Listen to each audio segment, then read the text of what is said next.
Hola mis amigos y hermanos de YouTube. En esta ocasión vamos a llevar a cabo este estudio que habla acerca de los Nefilim, los gigantes en Génesis 6. Espero que les sea de bendición. Mi propósito es hacerlo solamente informativo. No pretendo causar polémica ni separaciones, ni mucho menos. Cada quien tiene la libertad de creer o no creer. Sin embargo, pues yo se los pongo aquí para que ustedes den el veredicto final. Vamos a comenzar. También vimos ahí gigantes, hijos de Anak, raza de los gigantes, y éramos nosotros, a nuestro parecer, como langostas, y así les parecíamos a ellos. Números capítulo 13, versículo 33.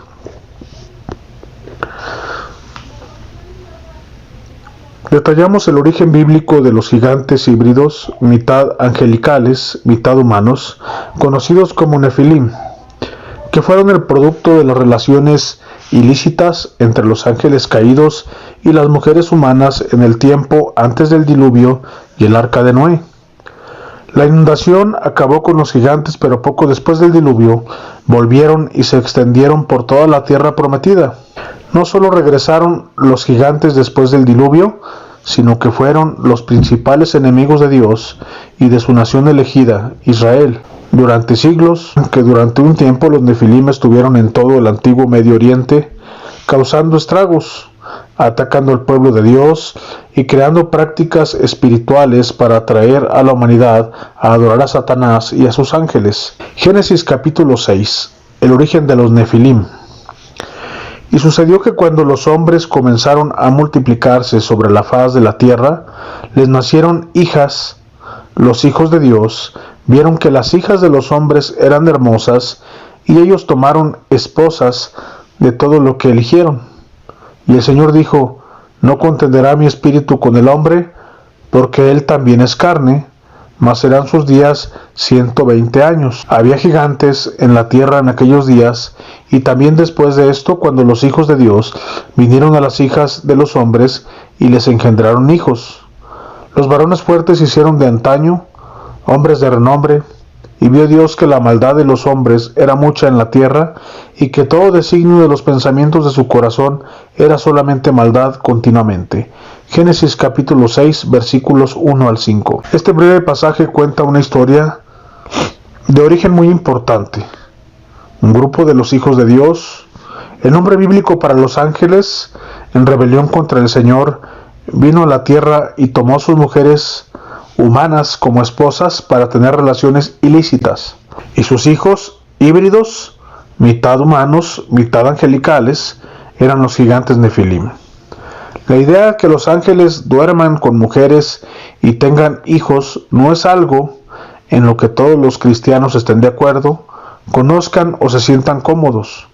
Sin embargo, la verdad del cristianismo se basa en una sola fuente, la palabra de Dios, como se revela en la Santa Biblia.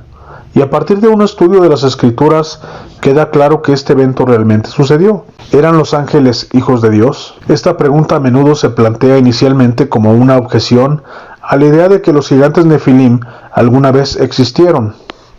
Las palabras hebreas para los hijos de Dios son Benai Ha Elohim, lo que quiere decir que estos son seres celestiales, dándoles crédito por ser descendientes de los ángeles caídos. El término Elohim es literalmente el plural Dios, y luego vemos que los hijos de estos hijos de Dios y las hijas de los hombres eran hombres poderosos y de renombre. También eran gigantes. Algo en su genética los convertiría en personas de gran tamaño, y fue su descendencia angelical caída.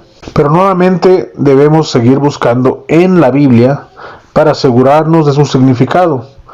La Biblia se confirma a sí misma, y un pasaje de las Escrituras siempre puede ser confirmado por otro. Veamos el término hijos de Dios, luego usando el libro de Job. El capítulo 1 de Job dice: hubo un día en que los hijos de Dios vinieron a presentarse delante de Jehová, y Satanás también vino entre ellos, y el Señor dijo a Satanás: ¿de dónde vienes?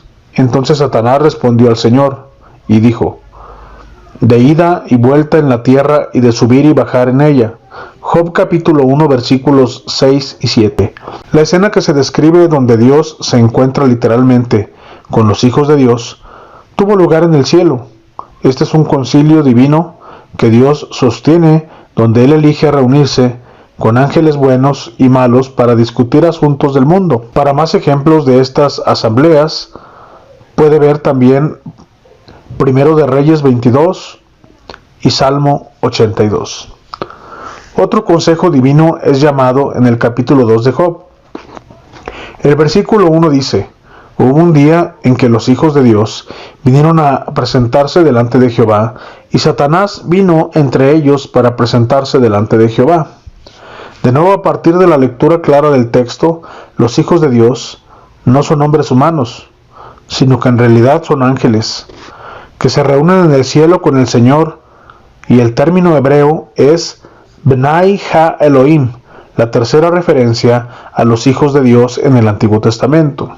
Está nuevamente en Job, pero esta vez en el capítulo 38. Dios, que en esto está planteando preguntas a Job sobre la creación del universo, para mostrar a Job cuán poco entendimiento y conocimiento tiene, comparado con el Señor, le dice: ¿Dónde estabas tú cuando puse los cimientos de la tierra?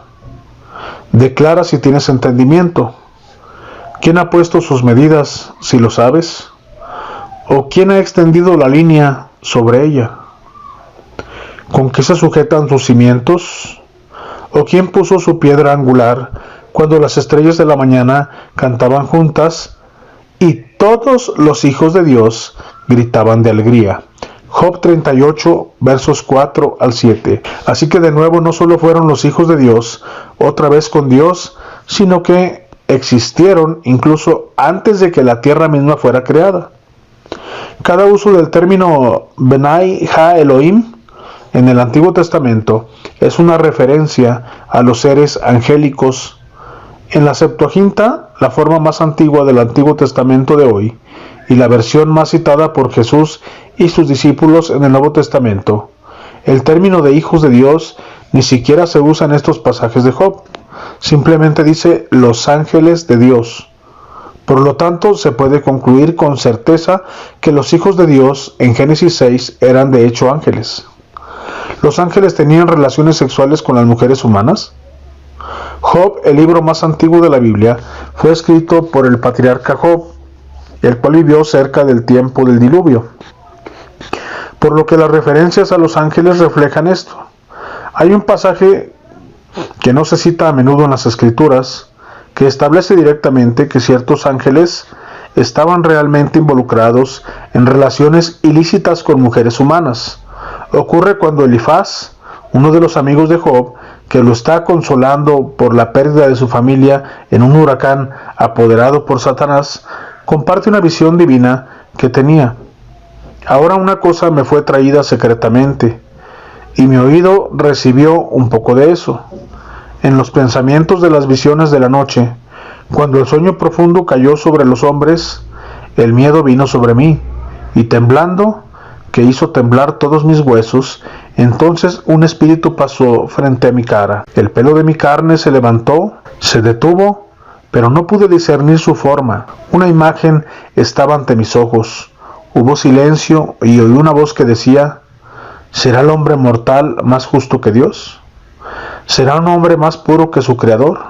He aquí, él no confió en sus siervos, y sus ángeles lo acusaron de locura. Job capítulo 4 versos 13 al 18.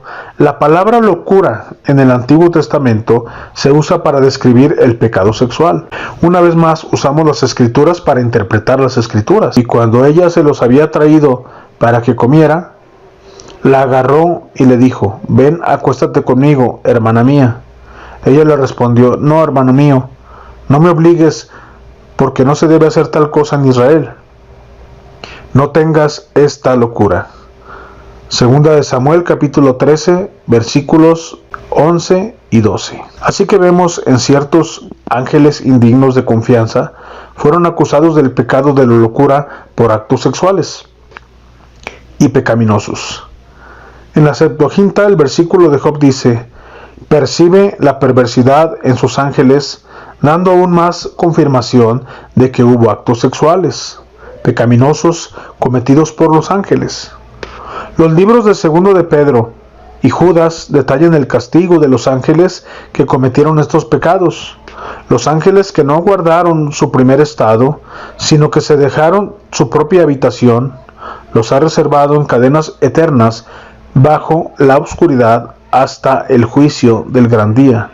Así como Sodoma y Gomorra y las ciudades que lo rodean de la misma manera, entregándose a la fornicación y yendo tras la carne extraña, se presentan como un ejemplo, sufriendo la venganza del fuego eterno.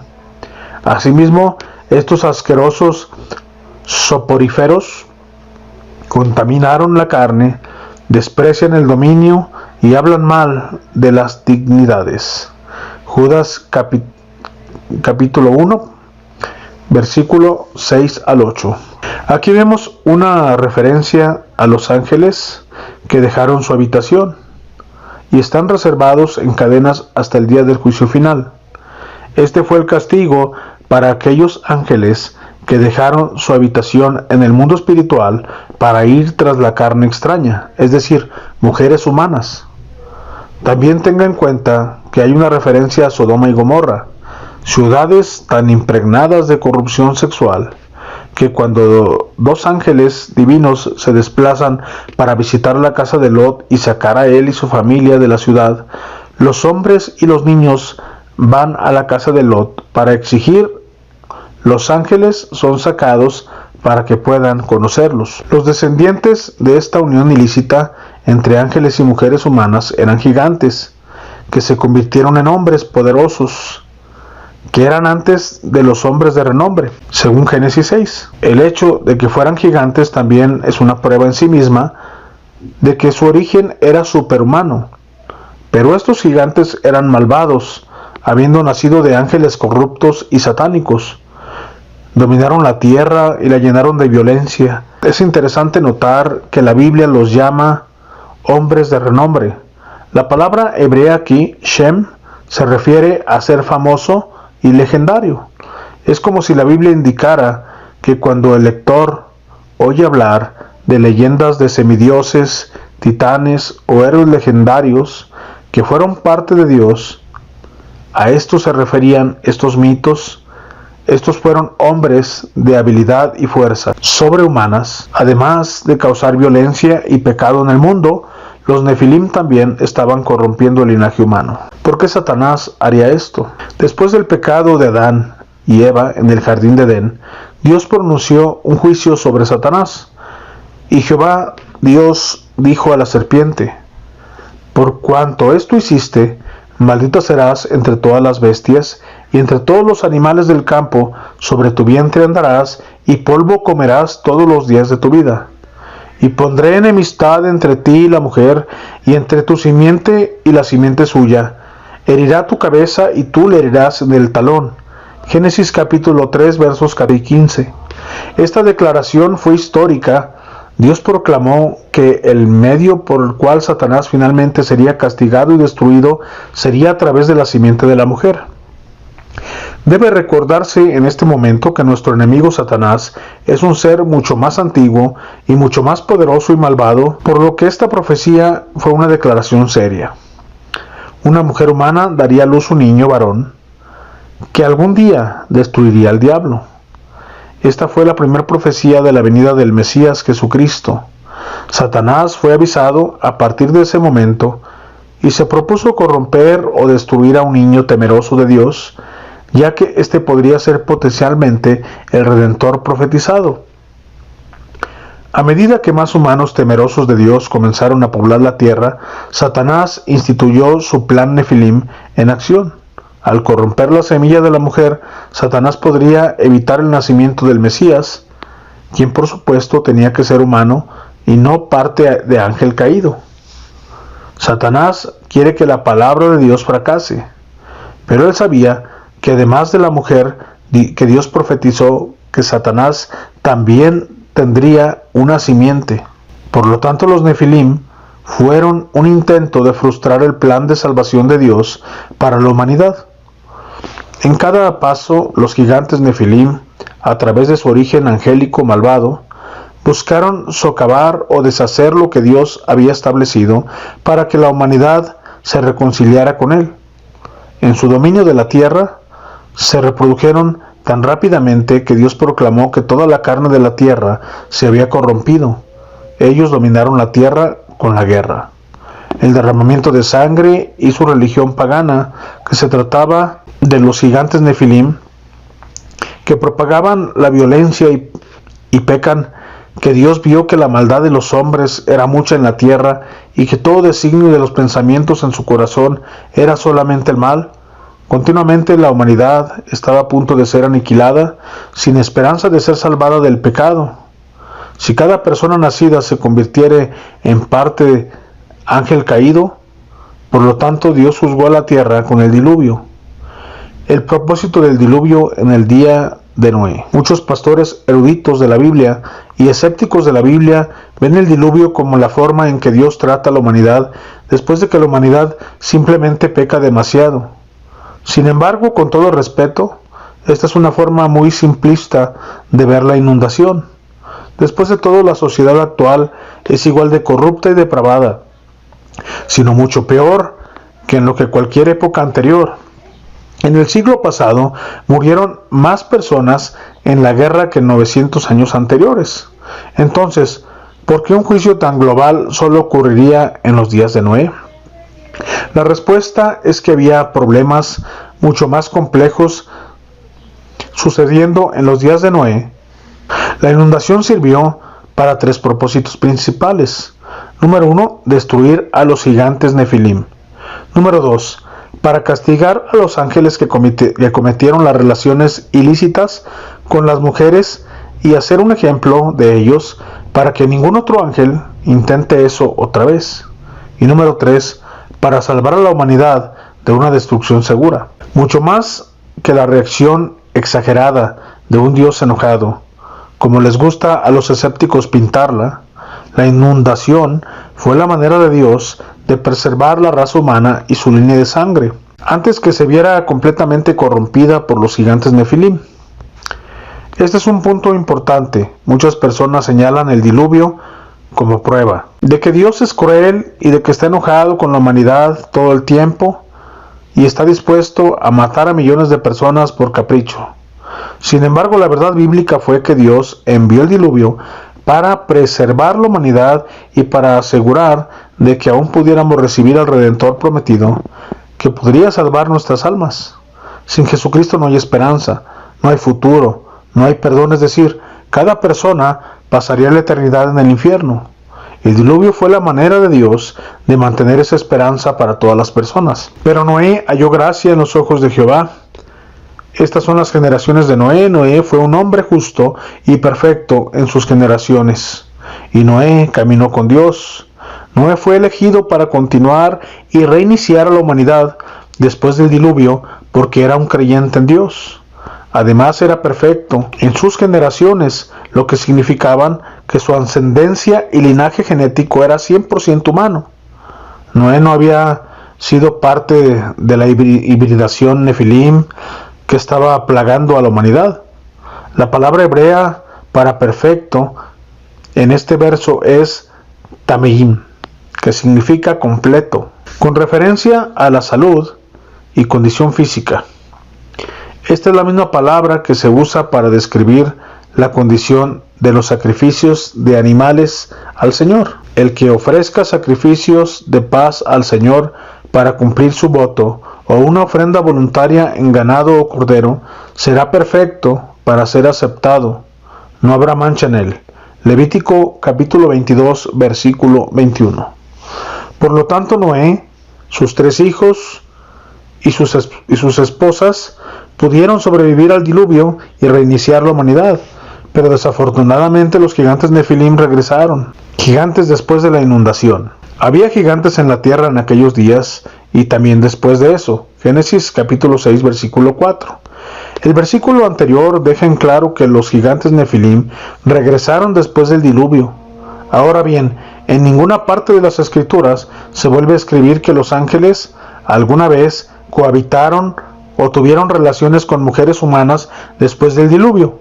Génesis capítulo 6 fue el único ejemplo de esto. Entonces, ¿cómo regresaron los Nefilim? ¿Cómo pudo pasar esto? La Biblia tiene la respuesta. Y Noé tenía 600 años cuando el diluvio de las aguas estaba sobre la tierra, y entró Noé y sus hijos y su mujer y las mujeres de sus hijos con él en el arca por las aguas del diluvio. Génesis capítulo 7 versos 6 y 7. Mientras que Noé y sus hijos eran 100% humanos. No nos dice lo mismo sobre las esposas de sus 3 hijos, Sem, Cam y Jafet. Lo que está claro es que una o más de estas mujeres portaban el gen Nefilim. Esta es la fuente de Nefilim después de la inundación. En ninguna parte de la Biblia se afirma que los ángeles una vez más cohabitaron con las mujeres humanas. La primera vez que se mencionan a los gigantes de Nefilim por su nombre después del diluvio se encuentra en Números 13 después del Éxodo, en el cual Moisés sacó a los israelitas de Egipto para ir a la tierra prometida designada por Dios. Moisés envió 12 espías para explorar la tierra con anticipación. 2 de los espías, Caleb y Josué, hablaron de la tierra en términos entusiastas e incitaron a los israelitas a entrar y reclamar legítimamente la tierra que Dios les había prometido. Pero los otros 10 espías tenían una opinión diferente. Y Caleb hizo callar al pueblo delante de Moisés y dijo: subamos de inmediato y poseámosla, porque somos capaces de superarlo. Pero los hombres que subieron con él dijeron: no podemos ir contra la gente, porque ellos son más fuertes que nosotros. Y presentaron una mala noticia de la tierra que habían buscado a los hijos de Israel, diciendo: la tierra por donde hemos ido a buscarla es tierra que comiera a sus moradores, y todas las personas que vimos en ella son hombres de gran estatura. Y ahí vimos a los gigantes, los hijos de Anac, que venían de los gigantes, y nosotros éramos como nuestros propios saltamontes, y así estábamos a la vista de ellos. Números 13, 31 al 33. Discutiremos este pasaje extremadamente importante con mucho más detalle a continuación, pero se debe tener en cuenta algunas cosas. Primero, los gigantes que vivían ahí eran descendientes de una persona específica llamada Anac. Esta descripción, donde un Nefilim se conoce como un hombre que nació del gigante, muestra que los híbridos Nefilim, después del diluvio, fueron descendientes de otros gigantes y no de ángeles. En el número 13, los gigantes que vieron a los espías fueron los hijos del gigante Nefilim Anac, y eran tan grandes que los espías de Israel eran como insectos para ellos. Además, estos gigantes tenían un conocimiento agrícola especial, de que sabían cómo cultivar uvas tan grandes que les llevó a 2 hombres israelitas usar polos para transportar un racimo. Entonces, ¿cómo regresaron los gigantes y cómo era que sabían que estaban en el lugar exacto al que Dios enviaría a su pueblo elegido, es decir, la tierra de Canaán? La respuesta comienza con el linaje después de la inundación. Los linajes de Nefilim, la Biblia proporciona una genealogía específica y una línea de sangre de los gigantes Nefilim después de la inundación, que se remonta a los hijos de Noé, lo que parece ser consistente con la presencia del gen Nefilim, que fuera una afinidad por el mal, debido a su descendencia angelical caída, y entre los hijos de Noé, Cam era el más perverso. Cam y los hijos de Noé que salieron del arca fueron Sem, Cam y Jafet, y Cam padre de Canaán. Génesis capítulo 9 verso 18. Desde la primera vez que se presenta a Cam, se le describe como padre de Canaán. Observe que ninguno de sus hermanos tiene una distinción similar. Cada vez que se incluyen descripciones especiales en una genealogía de las Escrituras, es la forma en que la Biblia dice que sucedió algo significativo con este evento en particular. Y el estudiante de la Biblia debe buscar en las Escrituras para descubrir qué evento podría ser. En este caso está claro que Canaán portaba el gen Nefilim. Esto solo podría suceder a través de su madre, la esposa de Cam, que tiene el gen Nefilim, ya que sabemos que Noé en todas sus generaciones fue 100% humano. Si Cam era malvado y no un seguidor de Dios, las probabilidades de que tomara una esposa que era parte de la cultura pagana híbrida Nefilim era mucho mayor. También tenga en cuenta que a lo largo de las escrituras los hombres que cayeron en el pecado a menudo terminaron casándose con esposas que adoraron a dioses falsos. Por ejemplo, Salomón o el rey de Acab. Y de lo que la Biblia detalla, Cam no era seguidor de Dios. De hecho, estuvo involucrado en un incidente inapropiado con Noé que condujo a una maldición. Y Noé comenzó a labrar y plantó una viña, y bebió el vino y se embriagó, y fue descubierto dentro de su tienda, y Cam, el padre de Canaán, vio la desnudez de su padre, y le dijo a sus dos hermanos que no estaban. Y Sem y Jafet tomaron una prenda y la pusieron sobre sus hombros, y fueron hacia atrás, y lo cubrió la desnudez de su padre, y sus caras estaban hacia atrás, y no vieron la desnudez de su padre. Y Noé despertó de su vino, y sabía lo que su hijo menor le había hecho, y él dijo: maldito sea Canaán, un siervo de los siervos será con sus hermanos. Y él dijo: bendito sea Jehová Dios de Sem y de Cam, y de Canaán será su siervo. Génesis capítulo 9 versos 20 al 26. Los detalles de este incidente son un poco vagos, pero al leer solo las escrituras se puede concluir que Cam, por la mala intención, miró la desnudez de su padre y luego la hizo pública. El término hebreo para sin, shutz, significa afuera, en la calle, pero el mal de este acto sexualmente inmoral es nuevamente repetido por el Señor como un principio general para todos. Hay del que dé a beber a su prójimo, que le arrojes tu botella y le embriagues también, para que puedas ver su desnudez. Estás lleno de vergüenza para la gloria, bebe tú también, y que se descubra tu prepurcio. La copa de la diestra de Jehová se convertirá a ti, y arrojarás tu vergüenza sobre tu gloria. Habacuc capítulo 2 versos 15 y 16. Shem y Jafet, hijos del justo Noé, muestran un contraste cuando buscan respetar la dignidad de su padre y al no mirarlo y cubrirlo cuidadosamente. El pecado de Cam fue tan severo que resultó en que su hijo más joven, Canaán, se convirtiera en la segunda persona en el registro bíblico en ser maldecido, siendo el primero Caín, el hijo del malvado Adán y Eva. Cam era malo, no hay registro de él siempre arrepintiéndose por este pecado. Harían más probable que se casara con una mujer de una familia pagana que llevaría el gen Nefilim. ¿Por qué Dios permitiría que el ADN Nefilim sobreviviera? Si aún no estaba claro la razón por la cual Dios permitió que el gen Nefilim se hiciera cargo del arca, es por el pecado humano. Nunca podemos olvidar el papel que desempeñamos en los asuntos humanos. Si los humanos pecan, serán juzgados si no siguen los caminos de Dios. Invitan al pecado y a su inevitable fuerza destructiva. Cam no era un seguidor de Dios y fue juzgado por su rebelión pecaminosa a través de su esposa. Después del diluvio, son utilizadas varias veces por Dios como juicio contra los israelitas por su desobediencia. Todos somos responsables ante Dios. El mundo anterior a la inundación era un lugar único. La familia de Noé estaba muy consciente de esto y que de su raíz era satánica. Por lo tanto, Noé era un predicador de justicia. Cam rechazó la justicia de Dios y los caminos de Dios para forjar la suya propia.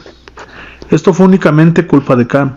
Santiago capítulo 1 describe el proceso del pecado en el corazón de uno. Bienaventurado el hombre que soporta la tentación, porque cuando sea probado recibirá la corona de vida que el Señor ha prometido a los que le aman. Nadie diga que cuando es tentado, soy tentado por Dios, porque Dios no puede ser tentado por el mal, ni el hombre tienta a nadie, sino que cada uno es tentado cuando es atraído por su propia lujuria, y seduce, y luego cuando la lujuria concibió y dio luz al pecado, y el pecado, una vez consumado, dio luz la muerte. Santiago 1:12 al 15. Cam fue atraído por sus propios deseos hacia el mundo pagano y pecaminoso. Él sabía la manera correcta de vivir, porque la Biblia dice que Noé era un predicador de la justicia. Noé y su familia estaban completamente al tanto de la hibridación de Nefilim, y claramente Noé hizo esfuerzos para vivir separados de esto. A pesar de tener al hombre más santo del planeta, literalmente, como es su padre, Cam no tenía fe en Dios. Esto siempre trae pecado a la vida de una persona. Nunca podemos olvidar esto al mirar cualquier cuenta bíblica. Dios ciertamente podría haber matado a la esposa de Cam, o haber dicho a Cam que está corrompida, pero el pensamiento de este autor, que a Cam no le importó lo que Dios tenía que decir, porque Cam no era un seguidor de Dios. Cam tuvo una elección y eligió rechazar a Dios. Hay muchos ejemplos de esto en las Escrituras. Moisés llevó a los israelitas fuera de Egipto y hasta la tierra prometida, pero no pudo entrar. ¿Por qué no? Por su pecado. El rey David trajo el arca de Jerusalén, donde se suponía que estaría todo el tiempo, pero no pudo construir el templo para ello. ¿Por qué no? Pecado. El rey Salomón tuvo el reino más próspero en todo Israel, sin embargo llevó a la nación que se dividiera y finalmente fuera conquistada. ¿Por qué? Pecado. El pecado proporciona la puerta trasera para que Satanás entre y ejecute su próximo movimiento en la partida de ajedrez entre él y Dios. Deje que esto sea una lección para su lector. Satanás es implacable en su búsqueda para corromperlo y destruirlo. Y si no puede llegar hasta usted, entrará felizmente en su vida y a través de un niño o un miembro de su familia. Efesios capítulo 4 declara que despojéis acerca de la antigua conversación del viejo, que está corrompido según el luz engañoso, lujuria, y ser renovado en el espíritu de la mente, y que se vistan al hombre de nuevo. Y después Dios ha sido creado en justicia y en verdad, en verdadera santidad. Ni den lugar al diablo. Efesios 4, 22 al 27. Somos renovados en el espíritu cuando tenemos la salvación en Jesucristo. Y no debemos dejar ningún espacio en nuestras vidas para que Satanás entre. Satanás entró en el espacio del arca porque Cam lo invitó. La maldición de Canaán. Lo que es interesante es que Canaán, de los 3 hijos de Cam, fue el uno maldito. ¿Por qué? Porque se distingue a Cam como el padre de Canaán. Es posible que Canaán ya mostrase la apariencia de ser parte de los Nefilim. Esto no está establecido en las Escrituras, pero veremos una distinción similar hecha para otro infame híbrido que se encuentra debajo. Lo que podemos saber con certeza es que de la línea de Cam, lo que encontramos es el resurgimiento de los gigantes Nefilim. Y al comparar las Escrituras con las Escrituras, el linaje de los gigantes posteriores a la inundación se puede rastrear específicamente a través de los hijos de Cam, Cus, Mizraim y Canaán. La Biblia está llena de linajes y el estudiante de la Biblia debe tomar nota de qué tan importante es para mejorar nuestra comprensión de la Escritura. El primer nieto de Cam, que recibe una designación especial en Génesis 10, es el rey Nimrod. Y los hijos de Cam, Cus y Mizraim, y Put y Canaán, y los hijos de Cus, Seba, Abilla, Sabta, Raama y Sabkea. Los hijos de Raama, Sheba y Dan, y Cus engendró a Nimrod, y comenzó a ser poderoso en la tierra. Él fue un poderoso cazador delante de Jehová, por lo cual se dice como Nimrod el poderoso cazador delante de Jehová. Y el principio de su reino fue Babel, y Erech, y Cad, y Calne, en la tierra de Sinar. De esa tierra salieron a sur y construyeron Nínive y la ciudad de Rehobot, y Cala, Resén entre Nínive y Cala, la misma es una gran ciudad. Génesis 10, versos 6 al 12. Así como Canaán recibió una distinción especial en su genealogía, Nimrod obtiene varios versículos adicionales claramente. Este es alguien de especial importancia. Nimrod fue el primer asesino y conquistador en el mundo posterior a las inundaciones. Fue el fundador de la ciudad de Babilonia, que se convirtió en el centro de idolatría pagana y satánica.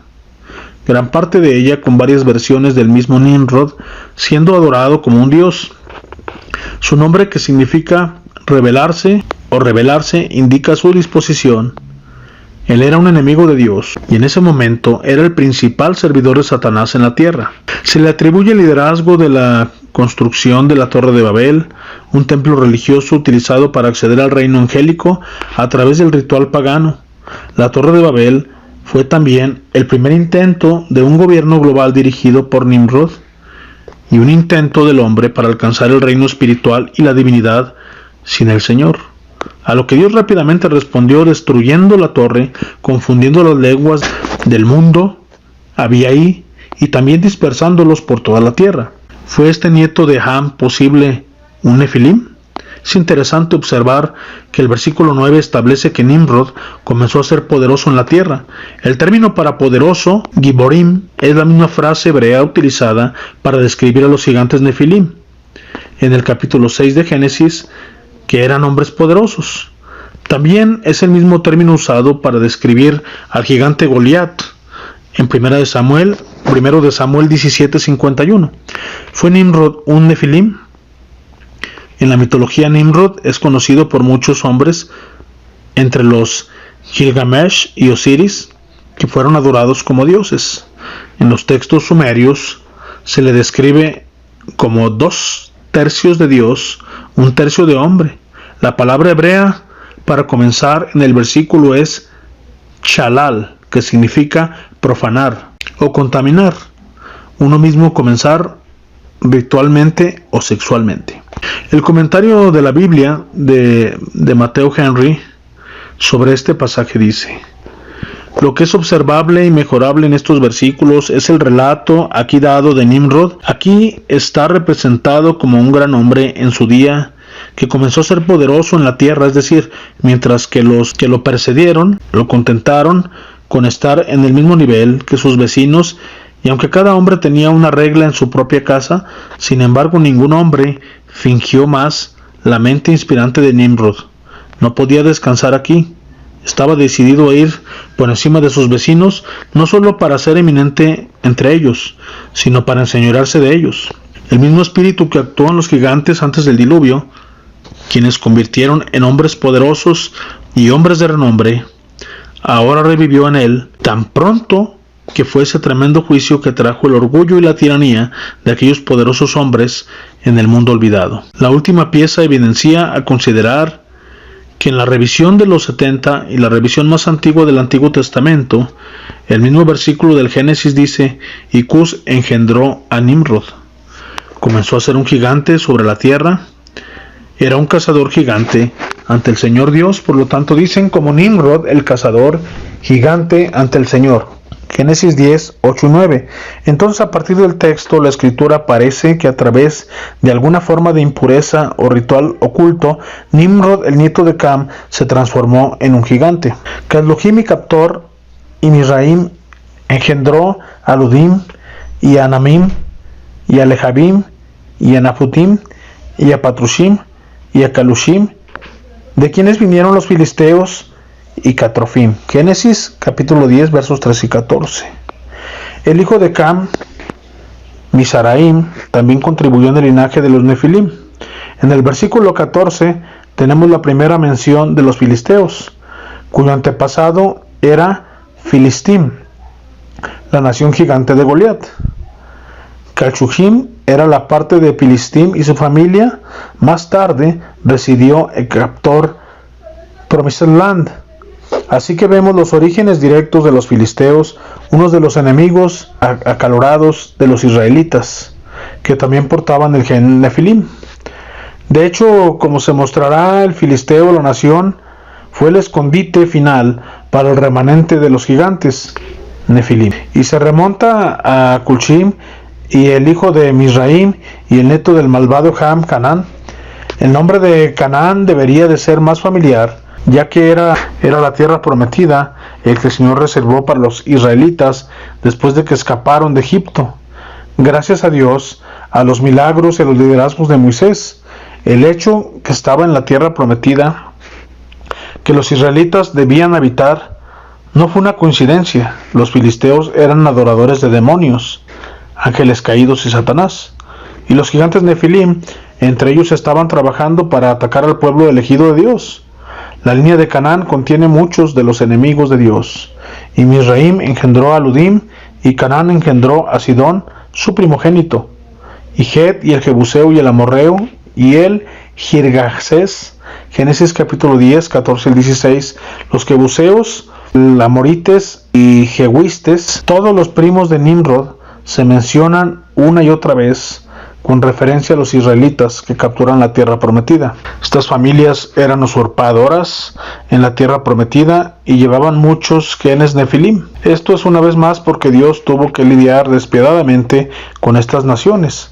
No se puede enfatizar lo suficiente como para que los Nefilim amenazaran no solo la existencia de la raza humana en sí misma, sino también la habilidad de un Mesías totalmente humano para nacer finalmente. Note las instrucciones de Dios Moisés sobre cómo pelear contra estos hijos de maldita Canaán. Cuando el Señor tu Dios te lleve a la tierra donde vas a poseerla y a arrojarla de muchas naciones delante de ti, los hititas y los jergueos y los amorreos y los cananeos y los fereceos y los heveos y los jebuseos, 7 naciones mayores y más poderosas que tú. Y cuando el Señor tu Dios los entregare delante de ti, los herirás y los destruirás por completo. No harás ningún pacto con ellos, ni les mostrarás misericordia, ni con ellos se casarás. Tu hija no darás a su hijo, ni su hija tomarás a tu hijo. Deuteronomio capítulo 7, versos 1 al 3. Note que Dios describe que estas generaciones como más grandes y más poderosas que tú. Para los israelitas la ventaja física y militar estaba claramente del lado de los enemigos de Dios, las naciones que albergaban a los gigantes Nefilim. Pero lo que dio a los israelitas la última ventaja fue que el Señor mismo iba a intervenir sobrenaturalmente al principio del conflicto para liberar a los enemigos de Israel, para que pudieran ser derrotados. Este punto no se discute lo suficiente. Dios luchó contra y derrotó a los primeros Nefilim, posteriormente a la inundación. Esto muestra la gravedad del asunto. El Señor ya no permitiría que estos híbridos sobrehumanos y poderosos dominaran a la humanidad. Por lo tanto, Él no solo dice que elimine estas naciones, sino que hace un punto específico para prohibir cualquier matrimonio entre ellas. Dios estaba llevando la finalización de la propagación de los genes Nefilim. Señor, en este punto está claro que los gigantes existieron en la Biblia y en gran número. Satanás, que constantemente ha buscado detener los planes de Dios y destruir las almas de la humanidad, usó un selecto grupo de ángeles para entrecruzarse con mujeres humanas e intentar corromper el ADN humano. Al alternar la humanidad para que no sea completamente humana, Satanás podría asegurar que nunca nacería un Mesías humano puro. Para contrarrestar la ofensiva de Satanás, Dios envió el juicio de inundación global para castigar a los ángeles que cometieron locura, destruir a los Nefilim y salvar la existencia de la raza humana. La inundación aseguró que el linaje mesiánico fuera perseverado para que pudiéramos tener la oportunidad de ir al cielo. Fue como un acto de amor a la misericordia por parte de Dios al salvar a su pueblo, lo que había rechazado para seguir a los secuaces de Satanás y sus poderes dados por Dios. La línea de sangre de los Nefilim después del diluvio se puede rastrear claramente acá. El malvado hijo de Noé trajo una maldición sobre su propio hijo, Canaán. Los gigantes Nefilim, enemigos de Dios en la Biblia. Continuaremos examinando el linaje Nefilim, posteriormente la inundación, desde la perspectiva de los justos hombres de Dios que lucharon contra ellos en todo Antiguo Testamento, en la continua partida de ajedrez entre Dios y Satanás, y los hijos de Dios en contra de la simiente de la serpiente. Bueno, mis amigos y hermanos de YouTube, espero que esta larga explicación les haya sido de bendición. Y si fue así, recuerden suscribirse a mi canal y dar manita arriba. y sigan apoyándome, ya que haciéndolo así con un like lograrán que muchas más personas puedan ver este video. Si se suscriben a mi canal, también me estarán ayudando a continuar a hacer más videos para la honra y gloria de Dios y también para beneficio de ustedes. Que Dios los bendiga. Hasta el próximo video.